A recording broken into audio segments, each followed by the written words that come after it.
que nos visita desde el Reino Unido con una ponencia llamada Transformación Digital irrumpiendo en la salud, evolución, desafíos y futuro sostenible. Por favor, démosle la bienvenida a Heidi Uchiyama, quien es especialista en gobierno digital, trabajó como funcionaria pública en el Laboratorio de Innovación del Gobierno del Perú, donde formó parte del equipo fundador de la plataforma Go.p. Actualmente se desempeña como directora de Public Digital en el Reino Unido, una consultora basada en Londres que se enfoca en apoyar a grandes organizaciones en sus procesos de transformación digital y adopción de nuevas tecnologías. Public Digital hoy trabaja con grandes organizaciones como el NHS, que es el brazo gestor de la salud pública del gobierno del Reino Unido. Bienvenida, Heidi.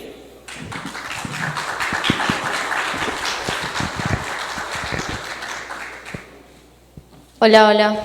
Estoy muy feliz de que me ha tocado hablar después del break, porque eso significa que todos tienen cafeína y comida en sus sistemas. Así que por más de que se aburran un poco, esperemos no, van a estar conmigo. Ahí, regresamos al break. No.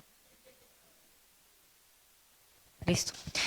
Yo vengo de Inglaterra, pero soy peruana.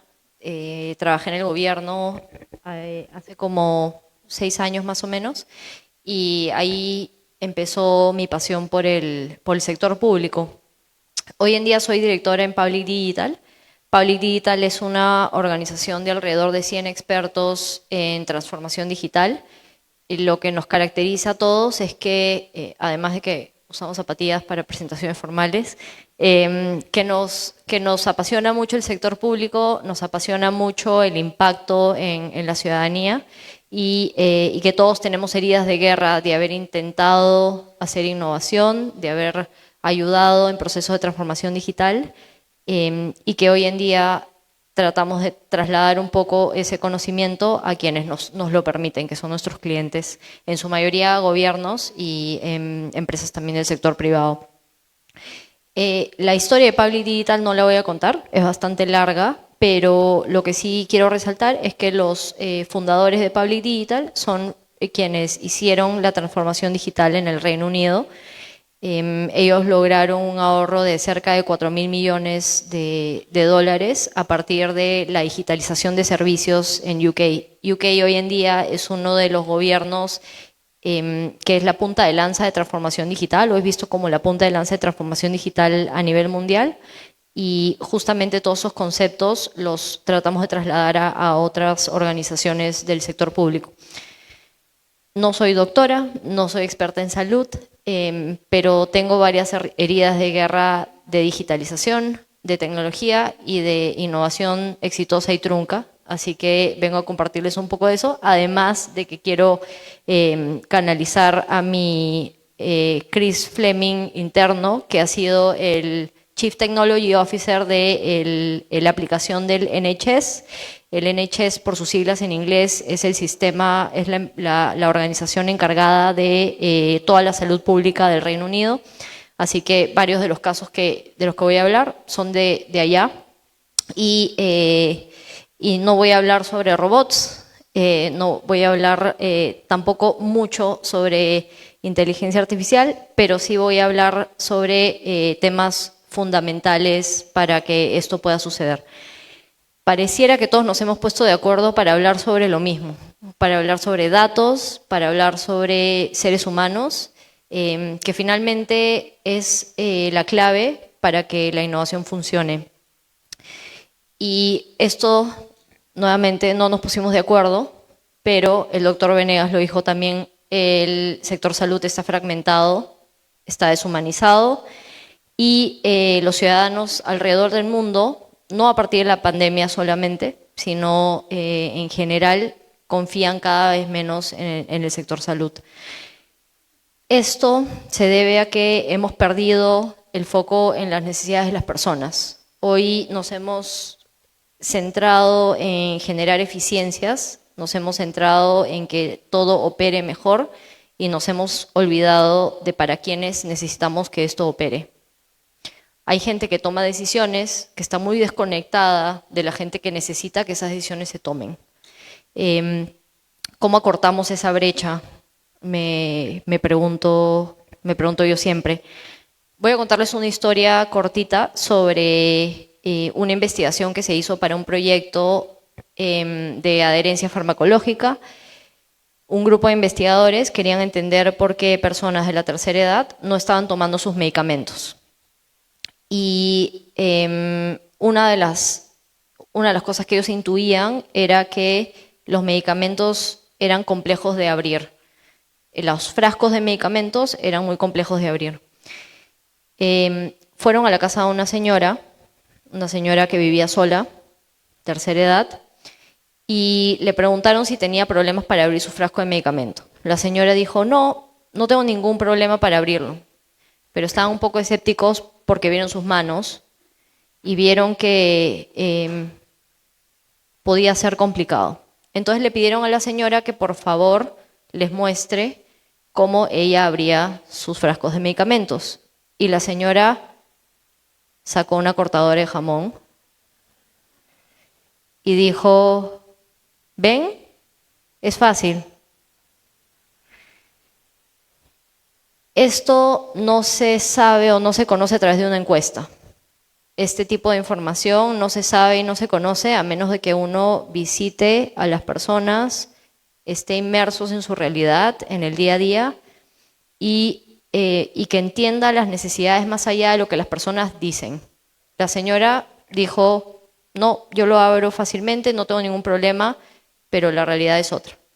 Y hay claramente un montón de personas de la tercera edad que no tienen cortadoras de jamón en su casa y que probablemente no estén abriendo sus medicamentos precisamente por eso. Para poder hablar de innovación, es urgente que volvamos a enfocarnos en las personas, que entendamos a quienes le estamos dando el servicio. Don Norman, que es el padre de la experiencia de usuario como la conocemos hoy en día, hace poco tuvo una entrevista y dijo que no hay que olvidar la A en IA, que es inteligencia artificial, ¿no? Esto significa que si es que no hay inteligencia humana por debajo de esa inteligencia artificial, primero, la inteligencia artificial solo va a seguir replicando los errores de los humanos. Se ha hablado de temas de privacidad de datos, se ha hablado de temas de equidad, se ha hablado de temas de sesgos. Todo eso la inteligencia artificial lo termina repitiendo, porque no tiene inteligencia y criterio propio. Es un criterio humano el que está aplicado y replicado y escalado. Una de las cosas que siempre vemos es que la innovación se ve como una suerte de fachada. Innovamos por fuera y nos olvidamos que se tiene que innovar por dentro también para que realmente las casas en donde estamos o donde residimos sean vivibles. No basta con hacer innovación por fuera. Y aquí es cuando comienzo a perder a gente, porque muestro un diagrama que parece muy complicado, pero encima no lo traduje, pero no se preocupen, voy a hablar 2 minutos sobre esto. Se ha hablado mucho de datos y este diagrama, que tiene más de 10 años de vigencia, muestra cómo funciona el gobierno en Inglaterra. En la base, ahí en la parte verde, vemos que están los registros únicos de datos. ¿Ok? Son invisibles para la mayoría de las personas, los registros, los datos. No los vemos a simple vista, pero cuando no hay o cuando están mal, los sentimos. Y nos pega y nos molesta y nos genera incomodidad. Ellos se enfocaron en arreglar esa capa básica primero. Nuevamente hemos hablado muchísimo de datos. Sin eso, yo no podría hacer algo que hago allá, que es, me recetan un medicamento, yo elijo en qué farmacia quiero recibir mi medicamento, en la farmacia que esté más cerca a mi casa, lo veo a través del app del NHS, voy a la farmacia, recojo mi medicamento y solamente me preguntan mi fecha de nacimiento y a partir de eso ellos ya saben que soy yo realmente quien lo está recogiendo. Ese simple hecho requiere mucha interoperabilidad de datos, pero también implica que la persona que está recibiendo mis datos no ve mi DNI, no me pide mi DNI, no sabe mi nombre, apellido, mi teléfono, mi correo electrónico, no. Solo sabe mi fecha de nacimiento y a través de eso valida mi identidad. Y tiene la misma fecha de nacimiento la señora de la farmacia como lo tiene quien me registró para poder ingresar al país, como lo tiene el resto del hospital en donde me atendí, como lo tiene el médico de cabecera que me vio al inicio. Ese único dato hace que toda mi experiencia como paciente sea seamless, le decimos en inglés, o sea, que casi no se sienta y que yo no tenga ningún problema para ir de una organización a otra. Mucho de lo que, como al ser esto invisible, la innovación hoy en día no siempre sucede a este nivel. La innovación hoy en día sucede desde la capa en donde venga el usuario ahí paradito para arriba. Y entonces la casa sigue desordenada. Y yo sigo construyendo más fachadas, sigo pintando la casa, sigo tratando de ver de que si es que la pinto verde versus roja, ahora la gente va a estar más contenta viviendo ahí. Y eso no es verdad.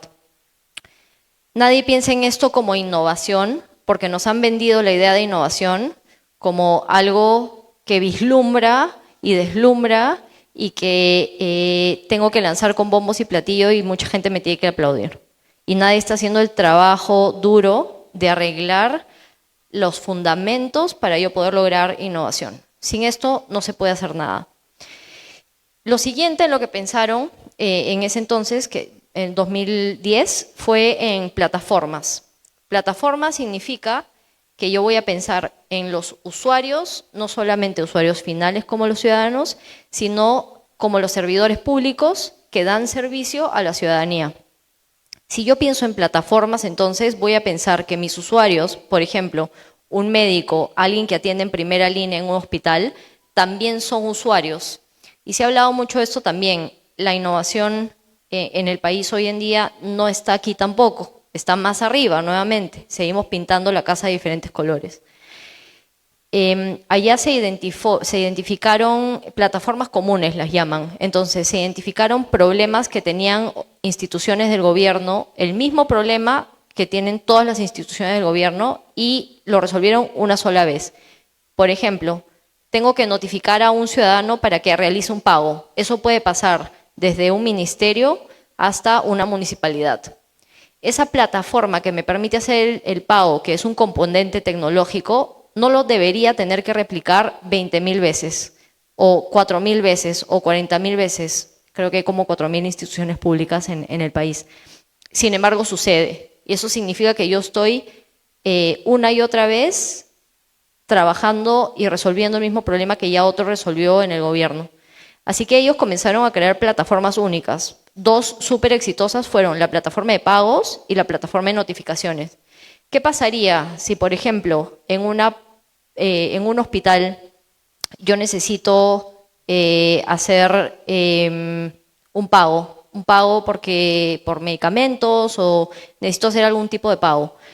Y que todos los hospitales no tengan que preocuparse por esta plataforma de pago, sino que el Estado ubique una que funciona bien y la escale a nivel nacional y entonces no se tienen que preocupar más de la tecnología. ¿Qué pasaría si es que colaboramos más? ¿Qué pasaría si conversamos más entre nosotros y realmente dejamos nuestros egos a un lado y usamos mejor nuestras capacidades para innovar por sobre cosas que quizás ya otro resolvió? Si la idea de transformación digital es solo la digitalización, nos falta o nos va a faltar la parte de la transformación. La transformación no es organizacional, no es reestructurar el organigrama, es cambiar el comportamiento de las personas. Y las personas solo cambian su comportamiento si lo que tienen que hacer es más fácil que lo que antes hacían. Entonces, si yo introduzco un ERP nuevo, un sistema nuevo de administración, y la persona se tiene que adaptar a ese sistema, no va a cambiar su comportamiento. No lo va a utilizar, va a seguir utilizando un papel, un Excel, y los datos se van a quedar por fuera de esa plataforma.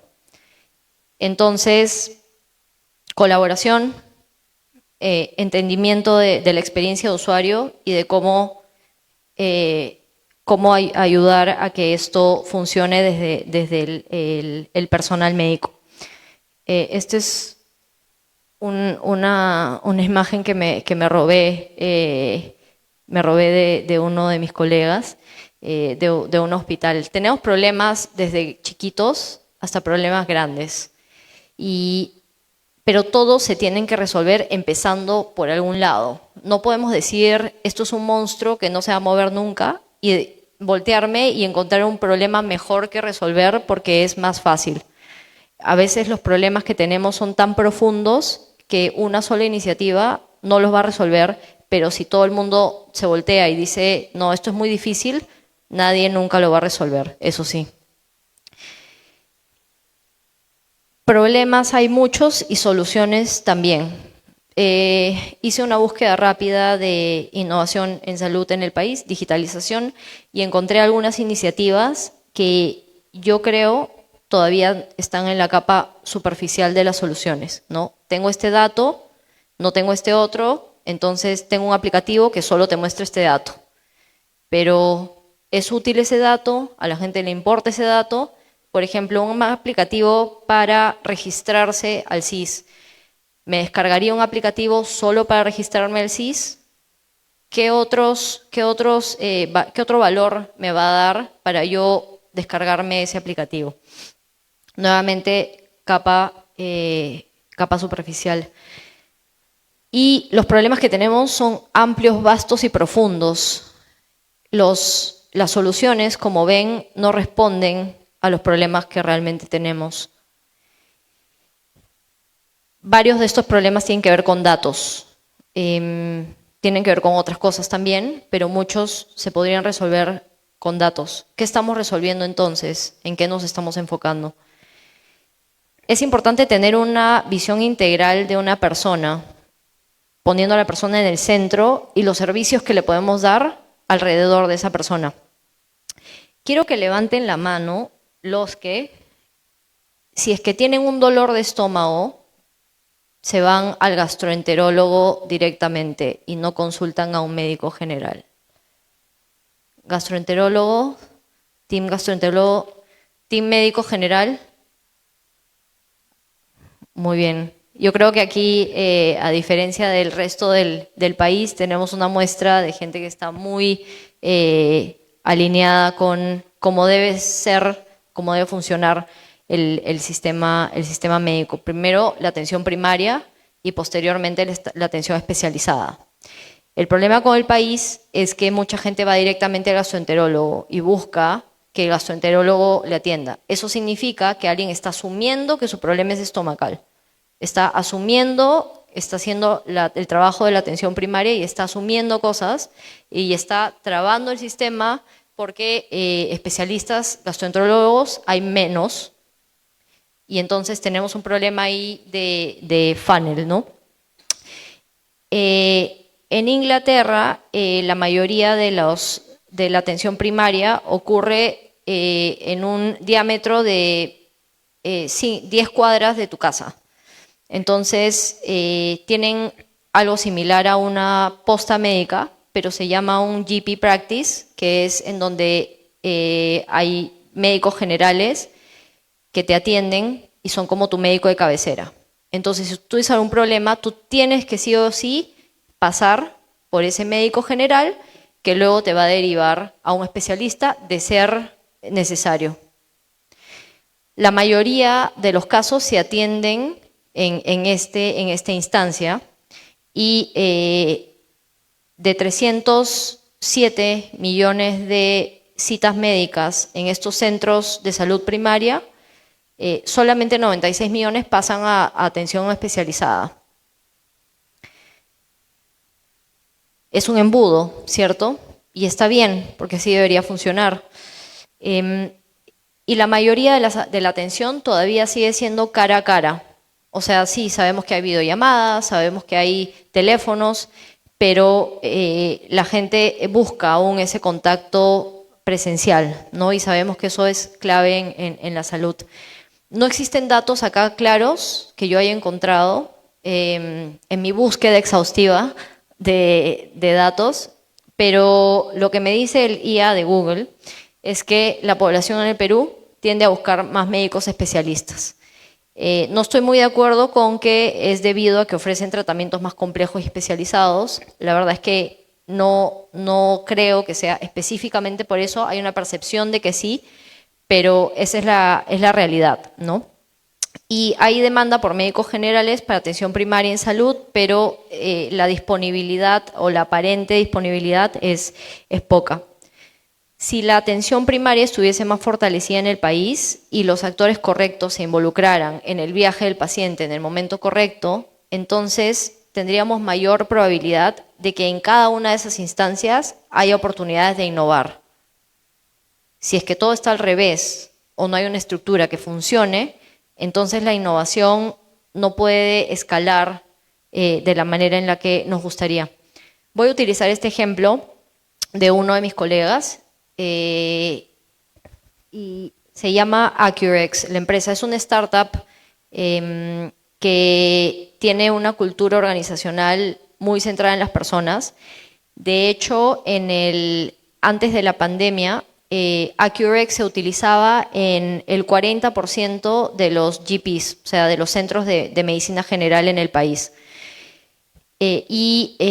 Después de la pandemia, ellos hicieron algo súper interesante, que seguramente no vamos a percibir como innovación, pero les voy a contar porque para mí alguien habló antes sobre el océano azul. El océano azul a veces es ver el mismo problema de una manera distinta. Y en el 2020 se cierra todo, entonces Accurex, por pandemia, y Accurex dice, bueno, ¿qué podemos hacer nosotros para ayudar al sistema de salud? A diferencia de otras startups que corren rápidamente a hacer videollamadas con pacientes, ellos lo que hacen es enfocarse en la experiencia del personal médico. Entonces, cada persona en Accurex se dedica a entablar relaciones cercanas con hospitales para poder entender cuáles son los problemas que tenían.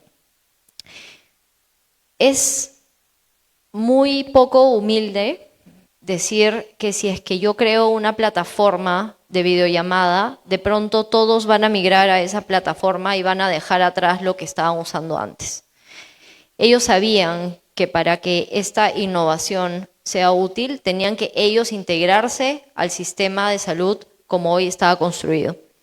Entonces, a diferencia de los que corrieron a hacer videollamadas para consultas médicas, ellos hicieron más fácil el triaje. Se enfocaron en la parte de triaje y de derivar al paciente al potencial tratamiento médico correcto. Y como ven, la gran innovación de ellos fue estos 3 botoncitos que ven ahí en la pantalla en el sistema, integrándolos al sistema que ya utilizaban la mayoría de los hospitales y centros médicos en el país.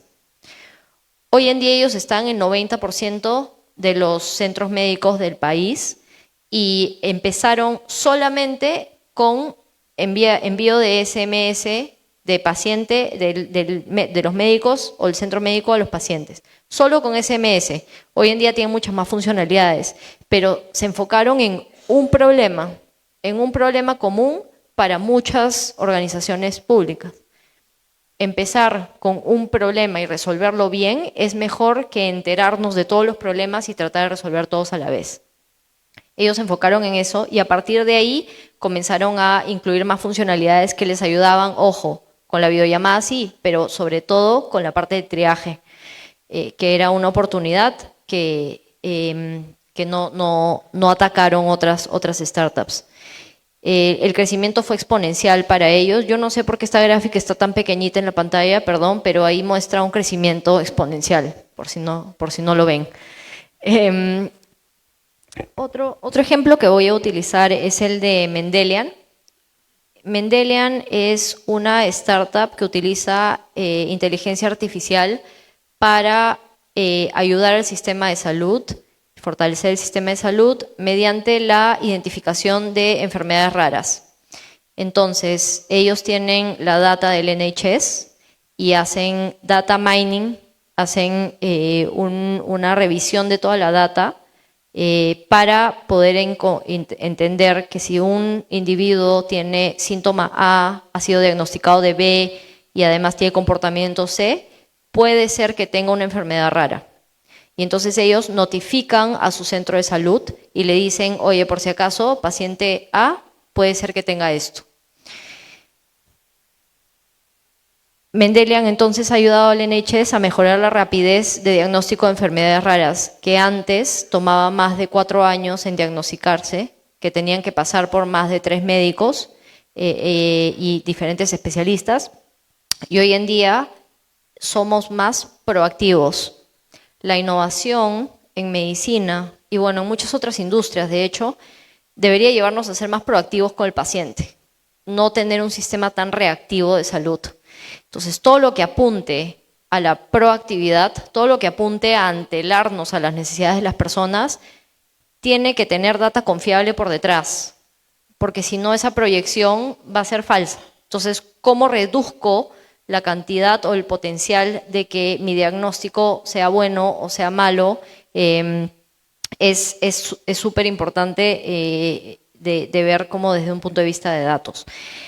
Y como esta, hay muchas startups que hoy en día están utilizando datos abiertos que el gobierno publica para poder generar innovación. El gobierno sienta las bases, el gobierno digitaliza historias médicas, el gobierno se asegura de que la información de los pacientes esté protegida y que, por ejemplo, Mendelian no sepa que John Smith es el que tiene la enfermedad rara, sino que John Smith es un punto en un mundo de datos y va más allá de solo la estadística, sino va a ayudar a John Smith, pero también a la misma vez protegiendo su privacidad. En resumen, la tendencia de innovación en salud, como les decía, es ser cada vez más preventivos y menos reactivos, y los datos son clave para esto. No tenemos que ser Inglaterra para innovar, solo necesitamos enfocarnos nuevamente radicalmente en las personas. O sea, no podemos divorciarnos de la necesidad de las personas. Esto es un diagnóstico de imagen con IA del que ya se habló antes y se ha lanzado hace poco para detectar neoplasias pulmonares en menos de 1 minuto. Perú presenta una posibilidad infinita de innovación, porque hay muchas cosas que se tienen que hacer y muchos problemas por resolver. Todo es innovación, si es que cumple un propósito. Entonces, realmente en cualquiera de los estadios, digamos, de una consulta médica, del viaje de un paciente, hay oportunidades, necesitamos encontrarlas, pero necesitamos que nuestra innovación fortalezca a su vez todo lo de atrás, todo lo que está abajo. Ya no podemos decir, hay que hacer borrón y cuenta nueva, votamos todo, volvemos a hacer todo el Estado. No se puede. Seguramente hay gente que lo ha intentado, pero no se puede. Henry por ahí sonríe. Henry lo ha intentado, no se puede. Entonces, es importante que sepamos que eso no se va a poder hacer, cuáles son nuestras capacidades de innovar, en dónde podemos aportar, además con nuestra innovación, a que todo el ecosistema de salud mejore. Es importante. La innovación en Inglaterra se dio de abajo para arriba, acá se puede hacer de arriba para abajo. Pero tenemos que ser conscientes de que no nos podemos quedar en el punto medio, porque en ese punto medio no hay escala y no hay impacto. Y el océano azul no es más que el mismo océano visto de manera distinta. No es más que soluciones que se trataron de implementar vistos con un enfoque diferente. No es más que videollamadas en donde están todos mirando y mirarlo con un punto de vista distinto. El problema es el de los médicos. Así que para realmente ser disruptivos hoy tenemos que ver más allá de esta capa superficial. Tenemos que ir un poco más profundamente a resolver problemas de fondo. Y es difícil, es muy, muy difícil. pero si no lo hacemos nadie más lo va a hacer. Gracias. Ahora tenemos unos cuantos minutos para preguntas de la audiencia.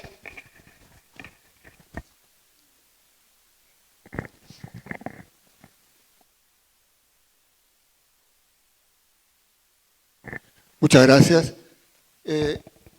Existe en el Ministerio de Salud oficialmente un manual de salud ocupacional y una ficha de aviso de accidentes que están aprobadas por sus resoluciones ministeriales 510, 511, precisamente referida a lo que es trabajo infantil, para que sea el propio niño que nos avise que sufrió un accidente, un botadero, pinchándose con una aguja contaminada, o a través de cualquier servicio pueda, y le denominamos aviso. Ni siquiera llamamos hoja de notificación, un simple aviso y codificado. De tal manera que se conservaba incluso la identidad de ese niño o esa niña. Yo le agradecería que, por favor, tomara en cuenta esta información que existe y es oficial en el Ministerio de Salud, y es accesible a través de cualquier buscador. Muchas gracias nuevamente. Gracias. Han escuchado todos. Es accesible. Visítenla y promociónenla. Tenemos pregunta por acá. Buenos días, César Segura. ¿Cómo hacer con los problemas que no los vemos? Están allí, en la sociedad, en el usuario, el Estado, el sistema, el empleado. Yo soy médico, trabajo en el sector público, pero no los vemos, no se ven. ¿Cómo hacer con esa situación? Yo creo que hay problemas que no se ven, pero sí se sienten, ¿no? La falta de medicamentos es un problema que no se ve, pero lo viven las personas. Este caso que les mostré sobre la señora que usa la cortadora de jamones para cortar sus pastillas, probablemente si no lo queremos ver, no lo vemos. No visitamos a la señora y no está ahí, pero sí está ahí. Los problemas en algún momento se evidencian. Yo creo que hay que seguir ese hilo conductor para hasta llegar a la evidencia y entender cuál es el problema real, cuál es el problema de fondo. Yo creo que en algún momento del camino puede ser que no se evidencie en el médico, en la enfermera, en el personal administrativo del hospital, pero sí se evidencia en un paciente. A veces nos enfocamos solo en los problemas que hay en el hospital, solo en los problemas que hay en el centro de salud, y no vemos al paciente. O sea, yo creo que ahí está la evidencia más clara. Entonces, sí se ven, pero hay que buscarlos. Vamos con una pregunta final. Bueno, nosotros hemos tenido, yo he sido parte del decanato regional en la época de la doctora Mazzetti. Como resumen, tengo 77 años y medio, tengo glaucoma, catarata, insuficiencia cardíaca grave y mieloma múltiple, C90-0.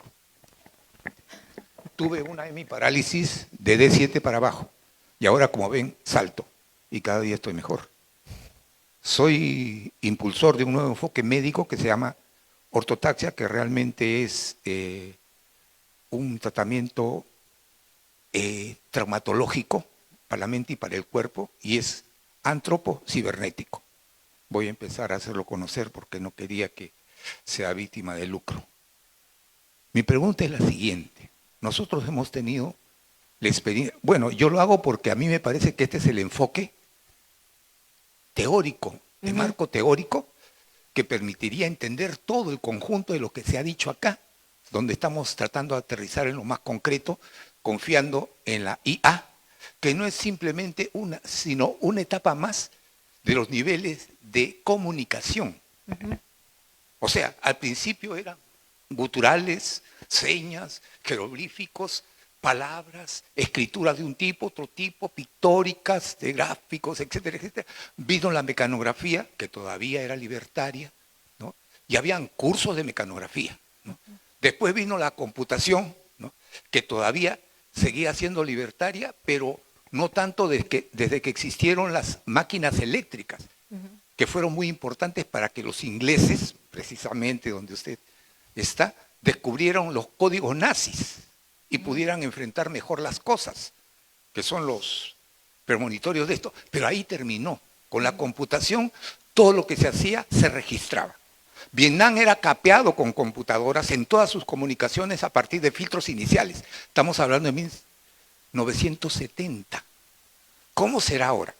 Actualmente la computación fueron primero correo electrónico, plataformas, etcétera, etcétera, y después de eso viene ahora, y en esa época había que estudiar computación. Yo terminaba mi secundaria y tenía que estudiar computación y era muy importante. Yo tenía un hijo que a los 10 años ya había terminado en ICE. Voy a terminar, es que es importante. Yo creo que toda disertación tiene que estar acompañado de un escrito previo. ¿Por qué? Porque el gran daño en la medicina es estas mecánicas. Ahí tienen los slides, yo digo lo que me da la gana, ¿no? Más o menos coherentemente. De las exposiciones que han habido acá, yo podría gratificar hasta 3.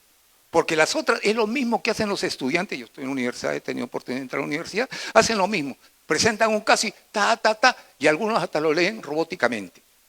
Eso no forma ética, deontología ni personalidad médica. Sin embargo, a lo que voy yo es que la inteligencia artificial es el último nivel del poder económico mundial para recolectar información y orientarla a sus productos. Por eso es que es imposible la integración cibernética del conjunto de información que tenga que ver con la salud. Así como no se ha podido hacer un servicio integrado de salud en este país y se mantienen los sectores, va a ser igual. Solamente cuando haya la autoridad suficiente que tiene que venir de abajo y no de arriba, como dicen que fue en Inglaterra, ¿no? Porque la calidad sale de la cantidad, no la endogamia del 1% del país, del mundo, que son los que manejan todo. Porque yo agarro a una técnica como usted, ¿no? Y la tengo a mi servicio. Sin embargo, yo soy un endogámico con enfermedades raras, por ejemplo. Que la difundo, ¿por qué? Porque yo estoy haciendo que produzcan medicamentos para eso, porque yo lo necesito. Exacto. Y si es que hay algún pobretón que lo necesita, el Estado lo paga, o sea, todos. Sí. Entonces hay mercado, aparatos, etcétera, etcétera. Entonces, el asunto es el siguiente. ¿Existe en lo que usted puede haber accedido algún estudio comparativo de Sinopharm con Pfizer o de AstraZeneca con Sputnik? ¿Existe algún estudio estadístico que haya habido las distintas etapas y la incidencia en ellas de la utilización de los recursos para eso? Hasta el punto que en este país, que hemos sido el top de muertes en el mundo, hemos tenido cientos de médicos que debían atender a los pacientes y que se murieron porque salieron como en una foto acá, llevando a los pacientes para que les pongan asistencia respiratoria. ¿Por qué? El virus, que es un virus artificial, el virus del COVID, es un virus gaseoso. No está en las gotitas de Fluker, está en todos sitios y atraviesa cualquier barrera. ¿Por qué? Porque su proceso biológico es reproducirse en las vías respiratorias altas y de ahí salir, entrar y salir. Me pongo mascarilla y se va al pulmón. El organismo reacciona, se tapona y encima yo le meto una cánula y hago que coseche todo lo que está dentro. Entonces mi pregunta es, sí, la pregunta es, sí, ya la dije. Pero la repito. Si existe algunos estudios estadísticos comparativos de los recursos que utilizaron en esa época. Creo que hay varias cosas ahí que desempacar de lo que ha comentado. Justo sobre esa última pregunta, yo creo que no estoy calificada para contestarla. Estoy segura de que hay estudios. Yo creo que el equipo de AstraZeneca, de hecho, probablemente tenga estudios y pueda contestar mejor a su pregunta. Estoy de acuerdo con que no basta hacer PPTs y hablar en público sobre casos de estudio. Visitar a personas como usted, hablar con personas como usted, es justamente el foco de lo que yo he tratado de comunicar. Le agradezco mucho la observación sobre el tema de inteligencia artificial, porque creo que como cualquier otra innovación en el mundo, innovaciones que ocurrieron en conflictos bélicos como el que mencionó, es simplemente un medio para lograr un propósito. Es simplemente una herramienta más que podemos tener en nuestros bolsillos para resolver problemas más grandes. Entonces, lo dejo sin la respuesta que buscaba, pero sí lo voy a poner en contacto con gente más capacitada que le pueda responder. Y a los demás les agradezco muchísimo su atención, su tiempo y también la paciencia. Heidi, es que vamos con tu foto protocolar. Heidi, muchas gracias.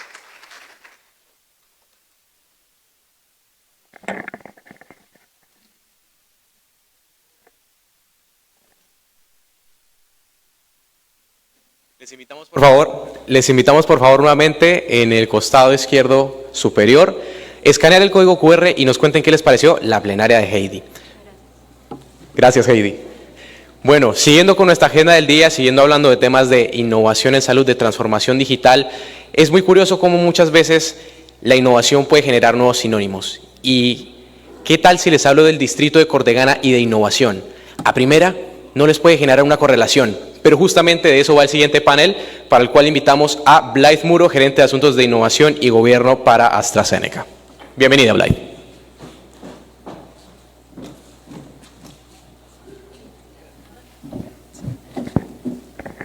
Gracias, Santi. Gracias, Heidi. La verdad, muy buenas tardes a todos. Creo que coincido en dos cosas con Heidi. El primero es, debí traer zapatillas, definitivamente. El segundo es que a lo largo de la mañana hemos conversado sobre temas absolutamente valiosos, conectados, transversales. Y si bien soy del equipo AstraZeneca, señor, me pongo a disposición para el final de esta reunión poder brindarle la información que usted legítimamente nos solicita a nosotros, y en general creo que esa es la democratización que buscamos todos, la democratización de la información, de que en estos espacios de articulación podamos efectivamente conectar, generar conocimiento, levantar inquietudes, pero sobre todo desde AstraZeneca, y más que desde AstraZeneca, desde el Hub de Innovación de AstraZeneca y el A-Catalyst Network, que es la red interconectada en la cual justamente buscamos articular academia, startups, gobierno, instituciones de salud, profesionales de la salud, es que el poder de la colaboración y el poder de la ciencia cobran para nosotros vigencia. Nosotros tenemos como objetivo, y creo que muchas veces lo deben haber escuchado, a distintos actores, públicos, privados, que el paciente siempre está al centro. Pero ¿cómo llevar ese paciente al centro verdaderamente a la acción? Y ahí es donde espacios como los que nosotros promovemos desde hace 2 años, desde hace casi 3 años en el Perú, el Hub de Innovación en el Perú, que es un espacio de articulación de la academia de distintos actores, hemos venido forjando y elaborando proyectos que verdaderamente recojan aquello de lo que hemos hablado durante todo el día. No hay forma que hablemos de transformación digital si no pensamos en mejorar las redes integradas de salud. No hay forma que podamos hablar de una atención de calidad si no mejoramos el primer nivel de atención. Y no hay forma que podamos hablar de innovación si perdemos de vista al paciente como ser humano. Y yo creo que eso es un eje fundamental, y hoy queremos contarles acerca de este programa.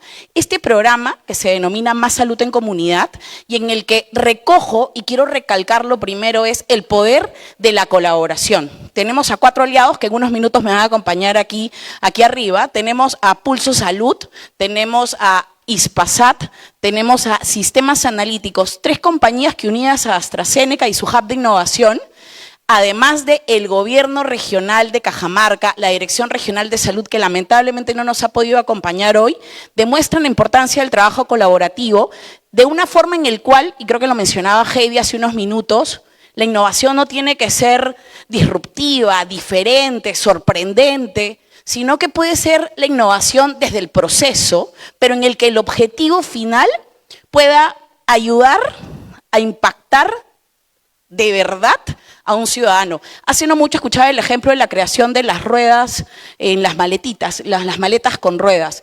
Y me comentaban que claro, hace mucho tiempo, creo que Louis Vuitton crea las maletas hace mucho tiempo y la rueda también se creó hace mucho tiempo. Pero ¿en qué momento recuerdan ustedes que existían las maletas con ruedas? Entonces, los datos, la información, las ideas están ahí. ¿Cómo comenzamos en espacios de colaboración a armarlas, construirlas y crear sobre ello nuevas soluciones? El proyecto de Más Salud en Comunidad, esto quiero mostrarles porque la verdad es que cuando Santi mencionaba si conocen Cortegana, ¿quién conoce Cortegana de aquí o ha escuchado una vez de la palabra Cortegana? Muy bien, ahí tenemos a una persona. Aquí está Pulso, obviamente tiene que decir que conoce Cortegana. Y por ahí atrás también conocen Cortegana. Celendín, Cajamarca. Y ahí sí todos tienen que levantar la mano. Entonces, esta foto fue tomada in situ, porque lo primero, como decía Heidi, y la verdad lo han dicho a lo largo de todo el día, necesitamos conocer, conectar con la persona, ir, escuchar, ver una realidad. Y yo la verdad es que los invito a conocer las realidades de nuestro país, de las distintas zonas, porque verdaderamente no solamente nos va a permitir entender y conectar, sino acelerar un cambio para una mejor atención en salud. Cortegana es un distrito que queda a más o menos unas 3 horas en carro 4x4, pero si ustedes se imaginan caminando o a un transporte público que sale 2 veces al día, está aproximadamente entre 6 horas de trayecto desde Cortegana hasta Celendín. En Celendín tenemos un establecimiento de salud nivel 1, es decir, tenemos principalmente ginecología y pediatría, ninguna especialidad.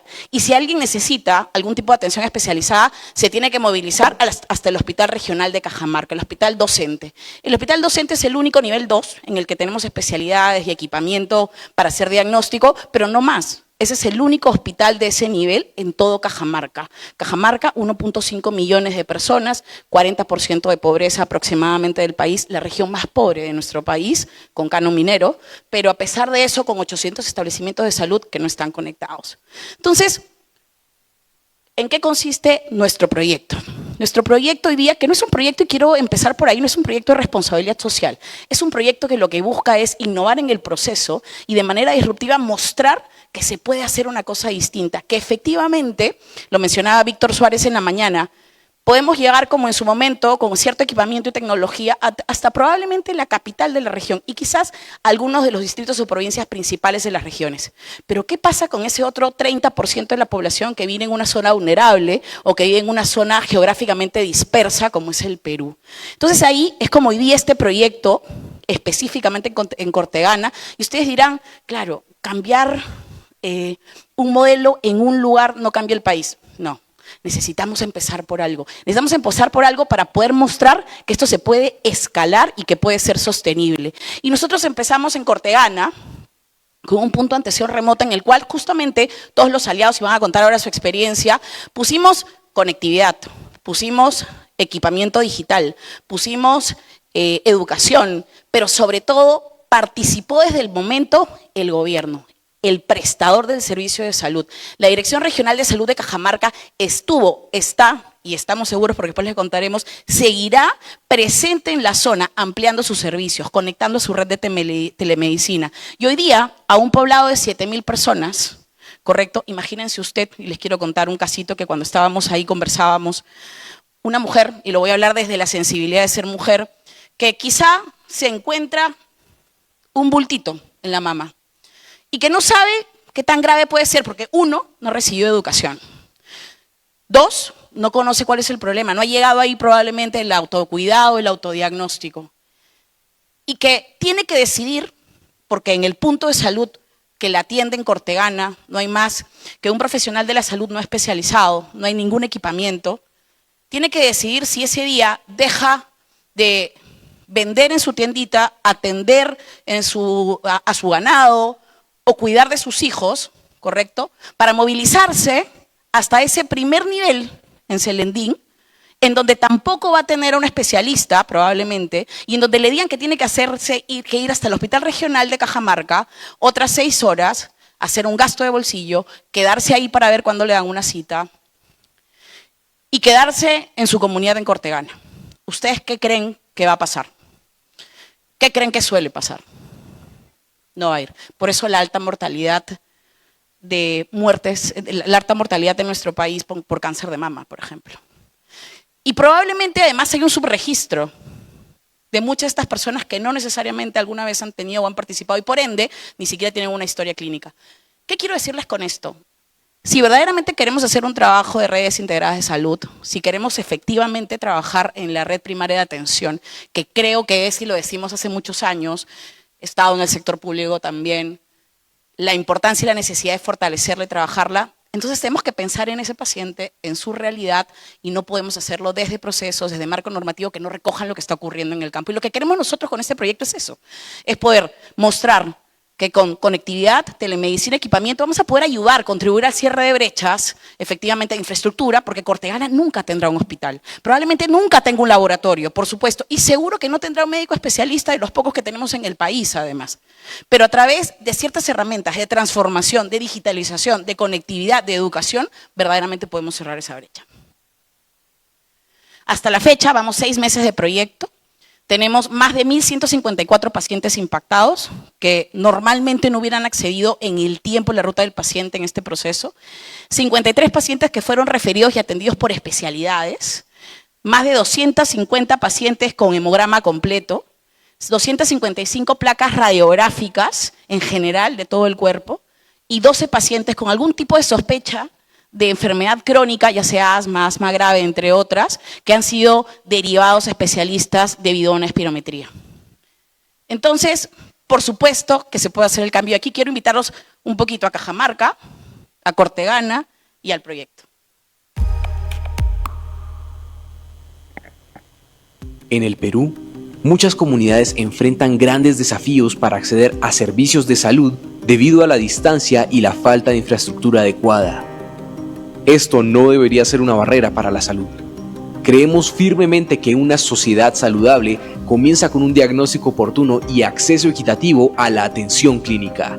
En AstraZeneca buscamos llevar la innovación a todos nuestros pacientes, sin importar su condición o dónde vivan.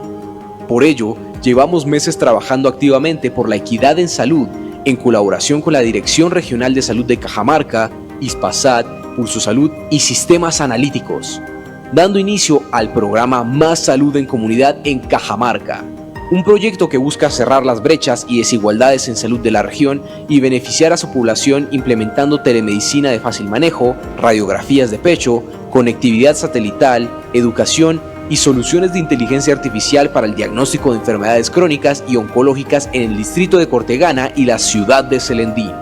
Regiones vulnerables, pero con un excelente grupo de profesionales y una increíble voluntad de mejorar sus condiciones por medio de innovación y tecnología. Acortaremos la ruta del paciente, posibilitando diagnósticos y seguimientos al conectar puestos rurales de salud con centros de referencia sin necesidad de traslados extensos, buscando que la distancia y la falta de recursos dejen de definir la vida de miles de pacientes, creando una cultura de prevención y diagnóstico temprano en la población. Cada vida que se salva nos inspira y nos impulsa a superar las barreras, a unirnos por un mismo propósito, porque nuestra historia nos invita a desafiar los tiempos y marcar una gran diferencia, trabajando con la ciencia al ritmo de la vida.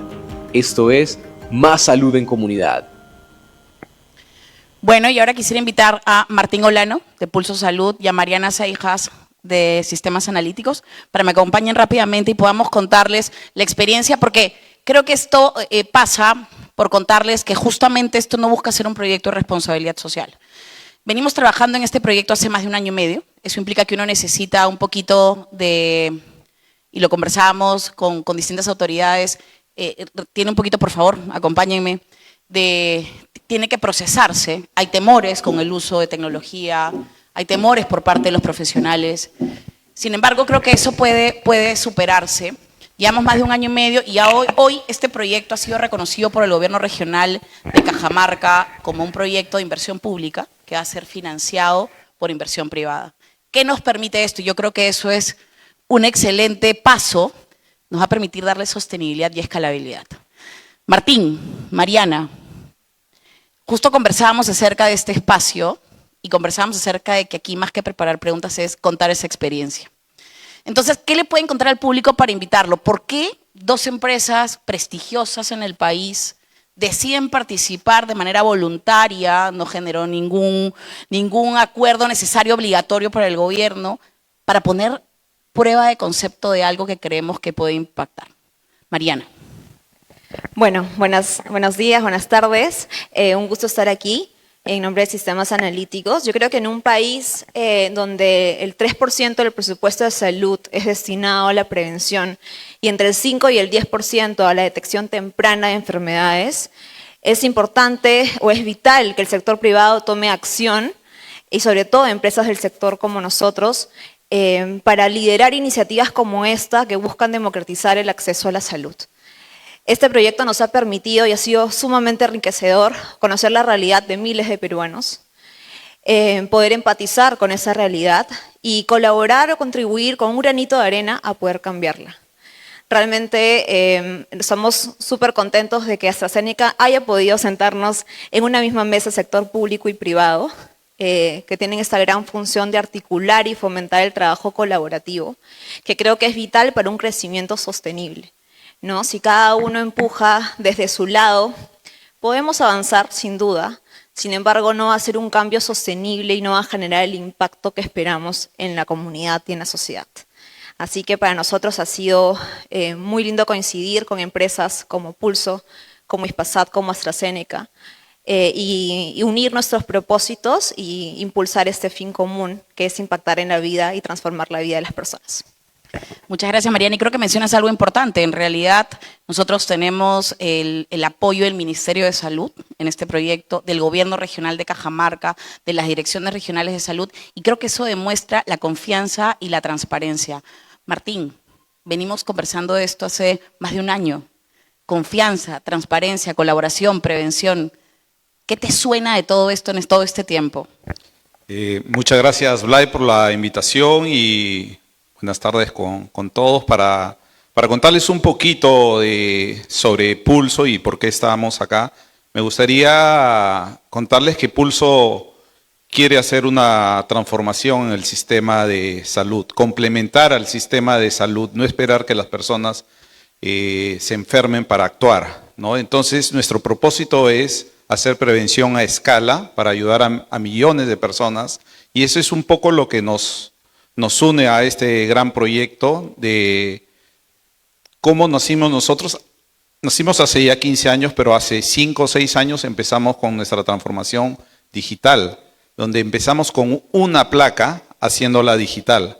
O sea, y ahora estamos haciendo 300,000 placas. Nosotros cuidamos a los trabajadores de las empresas, ¿no? Que son en la vida de las personas, en la edad de mayor productividad, como le decía el anterior expositor, de las personas, ¿no? Entonces, queremos que las personas sean saludables, que las empresas progresen, que las comunidades, que los países cambien, ¿no? Y nosotros creemos que estamos contribuyendo con un granito de arena en este gran sistema de salud que tenemos en Perú.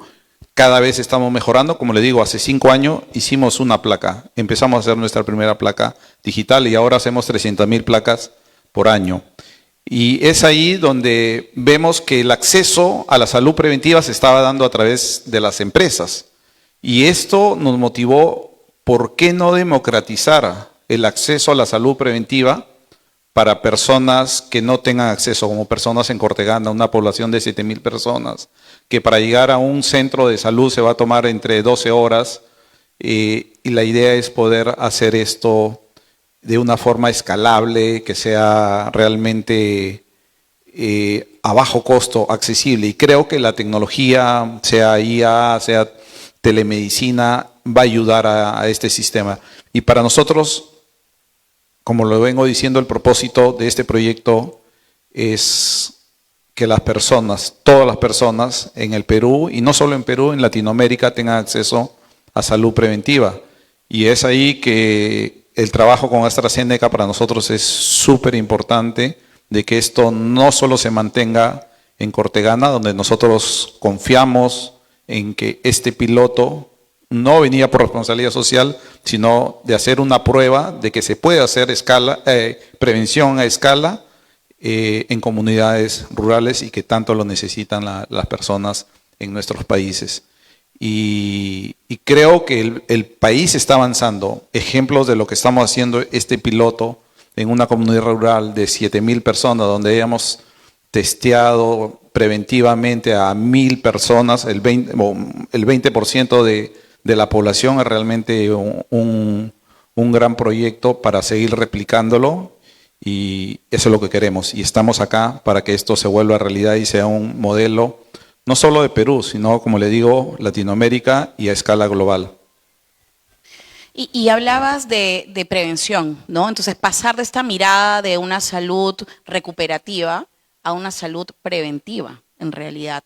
Y creo que este proyecto busca, y le llamamos proyecto y hacemos mucho énfasis y le mostramos, porque en 6 meses hemos logrado, a pesar de que durante ese proyecto, ese tiempo, hay que hacer muchas lecciones aprendidas, mejores prácticas, nos dimos cuenta acerca de los miedos, de la adopción de la tecnología, y por eso contar con el Gobierno Regional de Cajamarca, con la Dirección Regional de Salud específicamente, trabajando a los profesionales jóvenes, adultos, mayores, etcétera, muy conectados en ver cómo su paciente podía ser beneficiado, porque veían la necesidad y podían ver que a través de las herramientas podían efectivamente dar o acelerar esa ruta de un paciente, y por qué no, cuando hay un diagnóstico o hay una prevención, se puede incluso evitar la muerte en función de ciertas patologías. ¿Cuáles creen que han sido los factores críticos de éxito para que luego de 6 meses, con aprendizajes incluidos, podamos tener más de 1,000 pacientes atendidos, derivados, con especialistas, verdaderamente acortándoles esa ruta del paciente? Mariana. Yo creo que fue todo un proceso de aprendizaje, lo sigue siendo, y creo que en forma de que escalemos este proyecto lo va a continuar siendo también. Primero, conocer la realidad ha sido súper enriquecedor, poder empatizar, como decía, con esta población. Y la distancia, la falta de conectividad a la zona, el acceso, las horas de viaje hasta Cortegana, es todo un desafío, ¿no? Y haber hecho eso piloto justo en esta población, como dice Martín, de 7,000 personas, ha sido un desafío, pero creo que fue la mejor decisión. Y eso nos ha permitido poder ahora pensar en una escalabilidad mayor y ampliar el proyecto no solamente en Cajamarca, sino también en otras regiones, ¿no? También ha sido un proceso de reflexión, porque el ver diferentes realidades nos ha permitido también evaluar cómo una persona, o sea, es increíble, ¿no?, que en un mismo país, pero en una persona tenga que viajar tantas horas para un diagnóstico, un análisis. Somos realmente privilegiados de no vivir esa realidad, pero que millones de personas sí la viven. Entonces, también nos ha invitado a reflexionar mucho sobre eso, a empatizar con este proceso y a trabajar y hacer un plan de acción para que esa brecha cada vez sea menor. Por mi lado, complementando lo de Mariana, para mí creo uno de los factores fundamentales ha sido la confianza de poder trabajar entre el gobierno regional de Cajamarca y entidades privadas, dejándonos de los egos, ¿no? Y haciendo un ecosistema, uniendo nuestras empresas para poder un fin mayor. Creo que eso es uno de los temas, confianza. Y yo creo que el otro tema es el propósito común. Creo que hay una gran oportunidad de este pequeño piloto, se puede escalar a mayores poblaciones, a poblaciones que no tienen. Entonces, ese propósito mayor que nos une al gobierno regional de cuidar a sus pobladores y que no tienen acceso a salud y que nosotros podemos ayudar, yo creo que eso nos une y hacemos que lo que creemos que es posible, lo hagamos, ¿no? Como siempre digo a mi equipo, creer para crear. Y creo que estamos haciendo un modelo que se puede replicar y realmente para nosotros queremos que esto siga creciendo y estamos buscando de que esto sea sostenible también, ¿no? Y ahí seguro ya con Blay nos va a dar las buenas nuevas. Bueno, creo que hablamos de conocer la realidad, confianza, transparencia, ética y finalmente propósito. Creo que son factores claves que determinan el éxito no solo de este proyecto, sino de cualquier proyecto.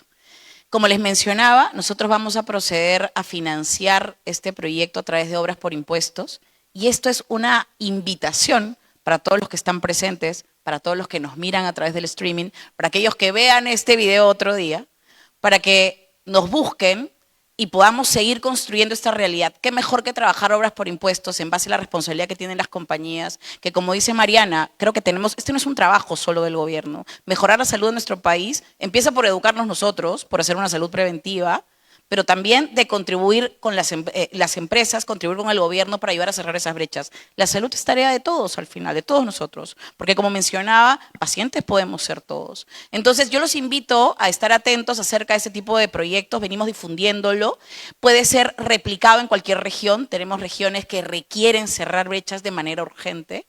Ayudemos, contribuyamos y lo podemos hacer con ese propósito en común que tenemos quienes participamos aquí, ustedes, el gobierno que ya lo han mostrado, ejecutemos esa agenda digital, aceleremos esa transformación del Perú, porque solo así creo que vamos a poder sentir satisfacción completa en lo que hacemos con un país más saludable.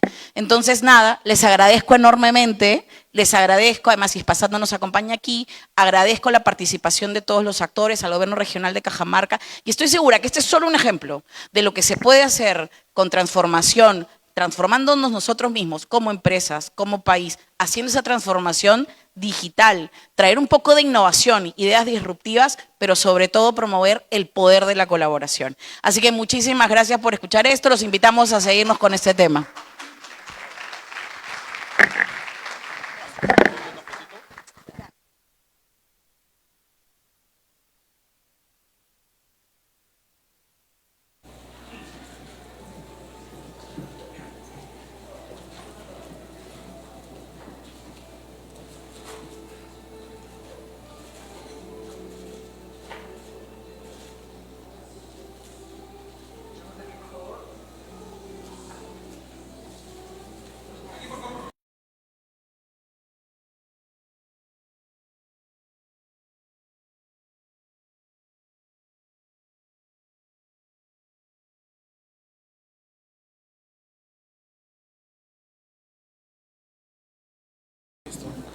Listo, si gustan, pueden compartir por acá.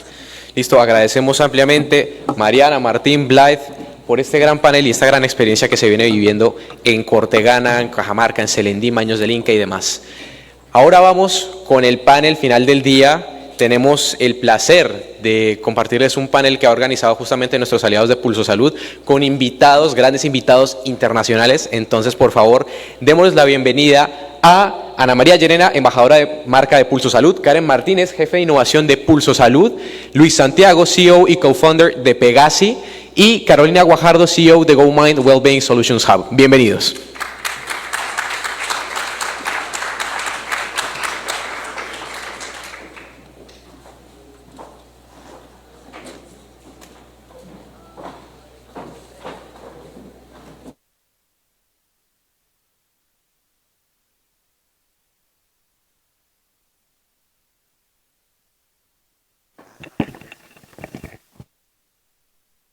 Buenas tardes y muchas gracias por permanecer con nosotros. Yo creo que hemos tenido una ronda súper interesante de información, de tecnología, pero sobre todo de aprendizaje y de nuevas experiencias.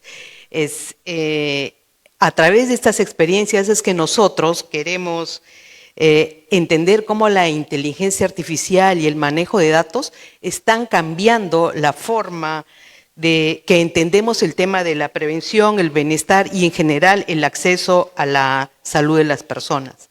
Entonces, innovar en salud no solamente es innovar en tecnología, sino también es dejar de tener esa forma rígida de pensar, de entender los datos, pero de una manera humanizada que realmente puedan servirnos para impactar positivamente en el bienestar de las personas.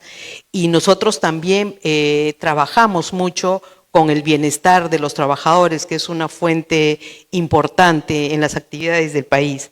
Entonces, no es solamente implementar tecnología, sino humanizar el aspecto digital. Entonces, sin más preámbulo, yo creo que tenemos acá invitados de lujo y voy a presentarlos a este panel, que es el panel de prevención e innovación, IA y datos para el bienestar. Tenemos en primer lugar a Carolina, que es CEO y fundadora de GoMind, una herramienta, una HealthTech que integra inteligencia artificial, prevención y bienestar integral para transformar la salud en las organizaciones. Actualmente impulsa la expansión de GoMind desde Chile hacia LATAM y ha sido nominada como Startup y CEO del año en el HealthTech de los Global Startups Awards LATAM por su liderazgo e impacto en el ecosistema regional.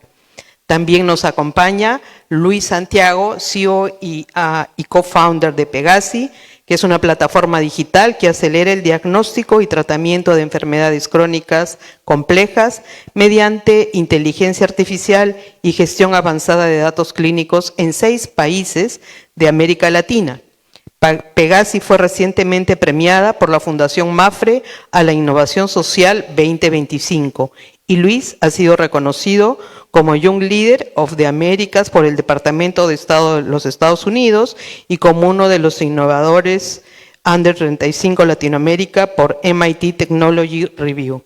También nos acompaña la doctora Karen Martínez, jefe de innovación de Pulso Salud, que es médico cirujano, máster en gerencia de servicios de salud, con diplomados en salud ocupacional, auditoría médica y dirección de negocios en salud. Ha liderado proyectos de transformación digital, inteligencia artificial y desarrollo de nuevas unidades de negocio en salud. Actualmente es líder de innovación en Pulso y el enfoque profesional se centra en la innovación aplicada a la prevención en salud y el uso estratégico de tecnología y la mejora de la experiencia del paciente. Como verán ustedes, tenemos un gran background de nuestros invitados panelistas y vamos a hablar no solamente de los avances tecnológicos, sino de todos los retos con los que nosotros nos encontramos y las oportunidades que están marcando el rumbo de la transformación. Entonces vamos a empezar con ellos haciéndoles unas rondas de preguntas para que cada uno desde su experiencia pueda compartir con nosotros los resultados que ha tenido. Les vamos a preguntar, empezamos con Carolina, ¿por qué consideras importante innovar en el sector salud y qué proyectos o desarrollos innovadores están actualmente impulsando en tus organizaciones? ¿Qué impacto han logrado hasta ahora con estas iniciativas? ¿Aló? Bueno, muchas gracias, Ana. Gran presentación ahí, muchas gracias por eso también. Bueno, un poco porque es importante la innovación, porque a través de la innovación podemos colaborar, apoyar a las personas desde la prevención. GoMind hoy día lo que hace es abordar a través de una plataforma de prevención tanto de salud física como mental, en mejorar la calidad de vida de las personas a través de inteligencia artificial. ¿De qué manera estamos impactando hoy día? Nosotros tenemos aproximadamente más de 5.000 usuarios que utilizan nuestra plataforma y más del 80% de las personas están haciendo prevención de tal manera de evitar enfermedades que pueden llegar incluso hasta la muerte. Muchas gracias. Tú, Luis, ¿cómo nos compartes tu experiencia en relación a la pregunta? Bueno, ante todo, Ana, de verdad, muchas gracias por la presentación y muchas gracias por el espacio en el panel al equipo de Pulso. Nosotros en Pegasi comenzamos nuestro trabajo en innovación en salud hace mucho tiempo, trabajando específicamente en digitalización de información clínica, administrativa y financiera para pymes. Y en el año 2022, lamentablemente, perdimos a uno de nuestros cofundadores de cáncer, acá en Perú, justamente. Al reencontrarnos también con el país ha sido un poquito difícil desde esa perspectiva, ¿no? Porque viene también con una sensación de pérdida, pero también con una sensación de mucha misión. Lamentablemente, en el caso de Jean-Pierre, el diagnóstico llegó 11 meses tarde. Y en el momento que llegó ese diagnóstico, ya había una metástasis de un cáncer de riñón a cerebro y pulmón. En abril del 2022 perdimos a Jan y eso se convirtió en el motor de transformarnos de una empresa que gestionaba data clínica, administrativa y financiera a una empresa que está dedicada a poder llegar temprano al cáncer, a las patologías crónicas de alto costo y encontrar continuamente esa innovación que te permita aprovechar lo que recoges nativamente en el ecosistema de salud y transformarlo en un factor de prevención, al menos un factor de predicción. Entonces, la forma en la que nosotros hemos encontrado en este momento es que efectivamente, a través de la experiencia de miles de pacientes procesados a través de la inteligencia artificial, podemos ubicar patrones de riesgo. Y a través de esos patrones de riesgo podemos llegar a la intervención clínica antes de que el síntoma se manifieste. En patologías como cáncer, ya muchas veces cuando tenemos el síntoma manifestado, estamos llegando tarde. Entonces, ahí se hace estratégico efectivamente. Y además también hay un propósito estratégico en llegar temprano, porque aligera el costo desde el punto de vista del sistema de esa intervención. Entonces, ganamos todos. Gana el paciente, gana el sistema, gana la organización que no pierde, en este caso en particular, un empleado, ¿no?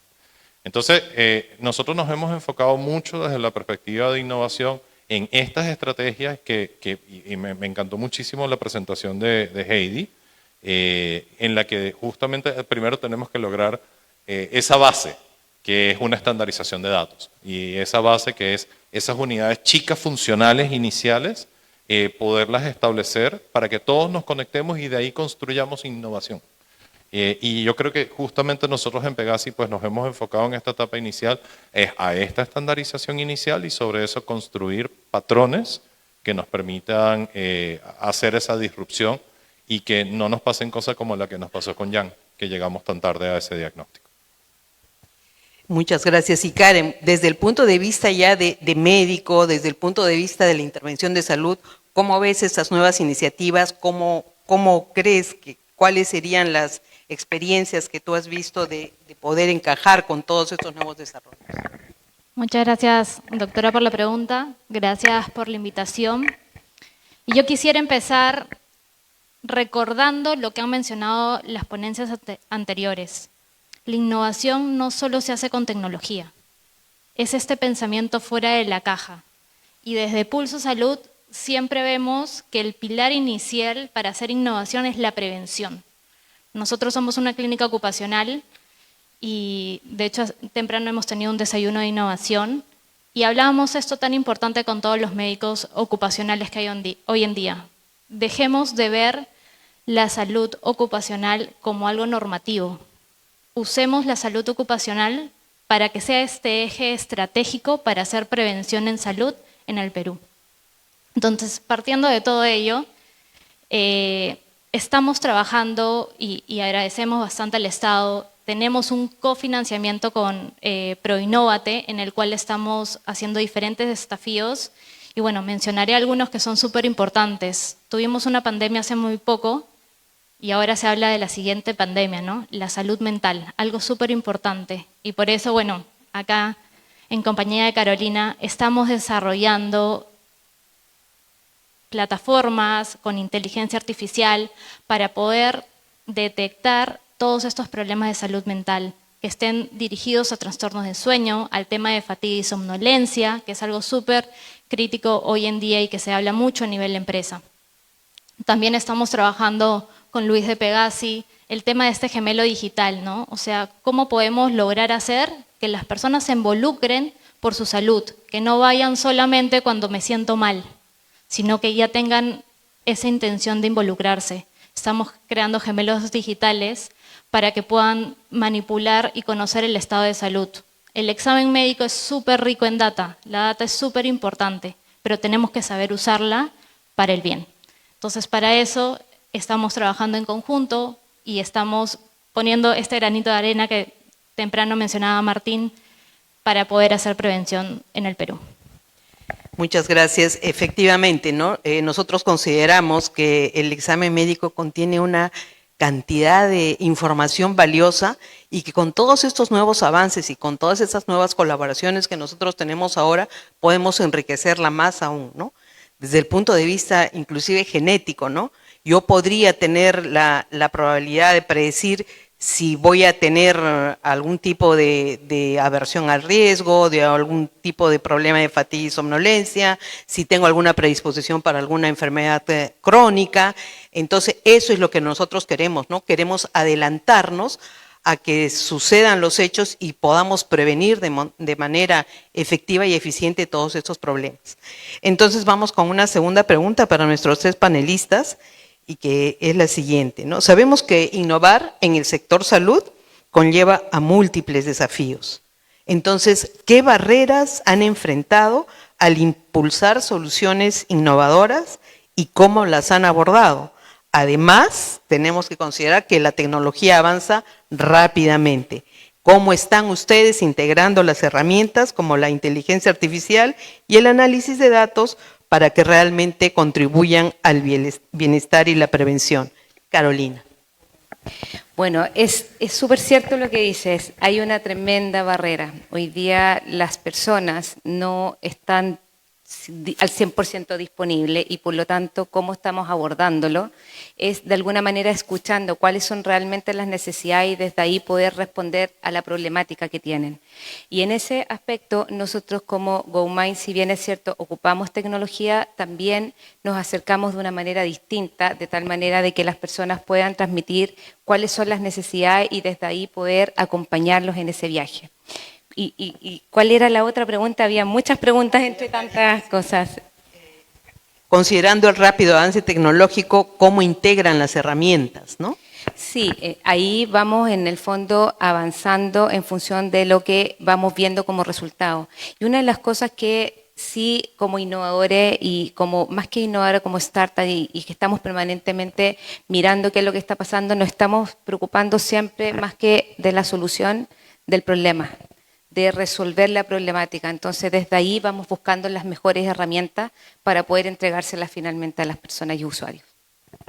Luis, ¿y tú, para ti, cuáles crees que han sido los más grandes desafíos y cómo vas con el tema del avance en la tecnología, en las herramientas tecnológicas? Los desafíos son múltiples, ¿no? Y la verdad es que emprender en salud es así como que uno hubiese tomado un juego de Nintendo y lo pusiste en dificultad ultra hard. ¿No? A propósito. Pero es porque es el sector más bonito en el que uno puede generar un impacto mucho más notable en las personas. Entonces uno como fundador y ahí Caro y yo empezamos a ver patrones de founder de salud que estamos como siempre estresados respondiéndole al equipo. Entonces yo creo que es un espacio en el que en innovar uno se topa con muchas dificultades, sobre todo. Yo creo que la primera dificultad es una dificultad que existe por un motivo, que es una dificultad regulatoria. O sea, al final, la tarea de la protección de la salud es una de las tareas que el Estado se toma más en serio. Y por tanto tiene un marco regulatorio bien estricto. Entonces, dentro de ese marco regulatorio, uno cuando quiere emprender, uno cuando quiere ser disruptivo, hay 2 cosas que uno piensa que no hablan, la disrupción y las leyes. Pero es conseguir ese punto de equilibrio, es una actividad que se tiene que hacer también de manera conjunta. Yo creo que para superar esa específicamente, y me encantó el caso que presentaron en conjunto AstraZeneca, Pulso y sistemas analíticos de intervención junto con el Estado, porque esas son alianzas público-privadas.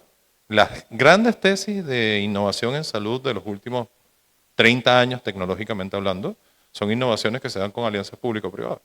Entonces, eso es un factor clave. O sea, hay un tema importante de coordinación entre entes públicos y privados para lograr esa disrupción. Y uno como startup está acostumbrado a que quiere las cosas para mañana.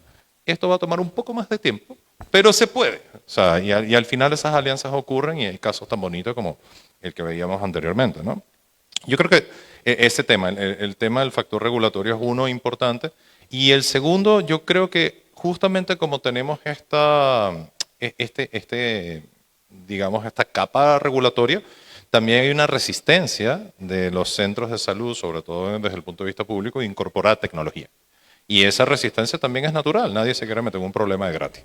Entonces, efectivamente, aquí viene un trabajo muy importante con esos stakeholders dentro de los sistemas de salud, públicos y privados, para concientizar. Entonces, al final, uno tiene como ese rol doble que por un lado es emprendedor y estás impulsando una idea, pero por otro lado eres un evangelista permanente de que tú puedes hacer las cosas mejor sin salirte del marco regulatorio. Yo creo que esos son como que los dos grandes retos. Y cuando finalmente pasas esos dos retos, al final también yo creo que y hay un aporte bonito porque uno deja un trazo de que los demás pueden entrar a esos espacios con tecnología también y trabajar el camino que ya tú sentaste, ¿no? Ese precedente. Entonces es como que uno tiene la tarea compleja de ser punta de lanza, abrir el espacio, pero nuevamente ya después que lo abres, los que vienen a continuación incluso te ayudan a que la tarea sea mucho más satisfactoria. Entonces, siempre vuelvo mucho a la idea de que hay que construir desde la base, hay que construir desde el dato, ocuparnos que ese dato esté correctamente construido. Si podemos tener el algoritmo de inteligencia artificial más maravilloso del planeta, pero si le metemos basura, nos va a botar basura. Entonces, desde la construcción básica, y yo creo que eso como tecnológicamente es de lo que nosotros en Pegasi nos hemos enfocado mucho, que ese dato base esté muy bien formado para que lo que estos algoritmos procesen sea información útil y que afecte positivamente la vida del paciente. Impacte positivamente, me gustó mucho el tema de evangelización, así que creo que en este foro tenemos el tema de evangelización en salud. Yo creo que ya para terminar vamos a pedir la opinión de Karen, que es el otro lado de la moneda y que nos va a comentar cómo lo ve desde el lado de empresa y de médico. Gracias. Bueno, yo creo que comparto muchísimos desafíos que han mencionado, pero me gustaría contarles una vivencia propia de cómo ha sido instalar la inteligencia artificial en los exámenes médicos ocupacionales. Nosotros, a través de un convenio que tuvimos con AstraZeneca, llegamos a Cure.ai, es una IA para rayos X de tórax, principalmente, que detecta más de 30 patologías. Cuando lo tuvimos y nos acercamos a nuestro staff de médicos radiólogos, a nuestros directores médicos de todas nuestras sedes, obviamente teníamos la resistencia al cambio, algo nuevo que pensaban que venían de repente a suplirlos, pero no. La IA está para potenciar a cada uno de los médicos, está para acompañarlos y hacerlos mejor.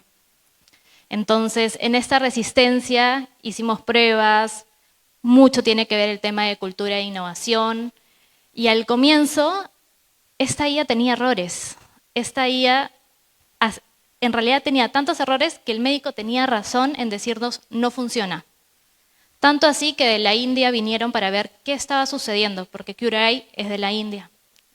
Y nos dimos cuenta que esta IA había sido enseñada, alimentada, solamente con población de Estados Unidos, de la India, de Europa, pero no de personas latinas. Entonces lo que hicimos durante varios meses era retroalimentar esta IA con personas latinas, con personas que viven en altura. Acá tenemos bastante altura, más de 3.000 metros sobre el nivel del mar. Una vez que alimentamos, nuevamente empezamos a arrancar este piloto para hacer las pruebas. Y sí, puedo decir hoy en día que de los casos que tenemos pacientes que han sido detectados un cáncer pulmonar en primeros estadios y que están actualmente en tratamiento. Después de eso, y por fuera del impacto que esto tiene, que es súper potente, también ayuda al flujo del trabajo del médico porque tiene una alta sensibilidad, una alta especificidad en diferenciar una patología normal y anormal. Entonces, hoy en día, si yo volteo donde mi staff de médicos y les digo, les voy a retirar esta inteligencia artificial, todo el mundo salta. Ya lo quiere y me piden más, me piden, ¿qué otra inteligencia hay? ¿Qué más podemos hacer? ¿Qué más podemos hacer? Porque ven que les ayuda y generan un impacto en la población. Entonces, eso es lo que podría comentarles sobre ese gran desafío. Quisiera agradecer a nuestros invitados. Yo creo que la experiencia compartida ha sido de mucho valor. Gracias también por el tiempo que nos han permitido para este panel y quedamos a disposición para cualquier intervención cuando nos encontramos fuera. Muchísimas gracias.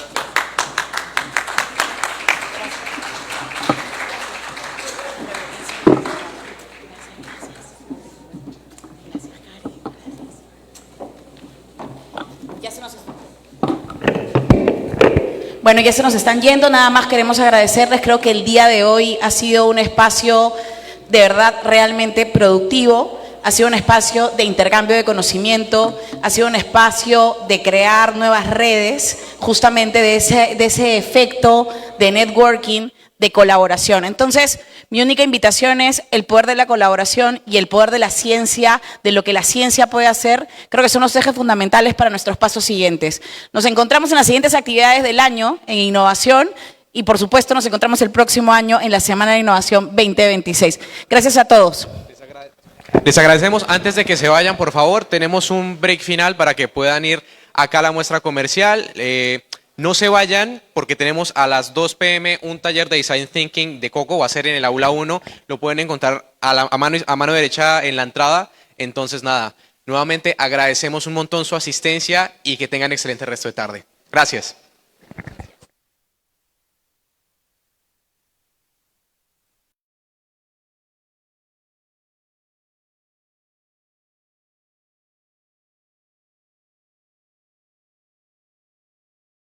El CONCITEC les da la bienvenida a la Semana de la Innovación 2025.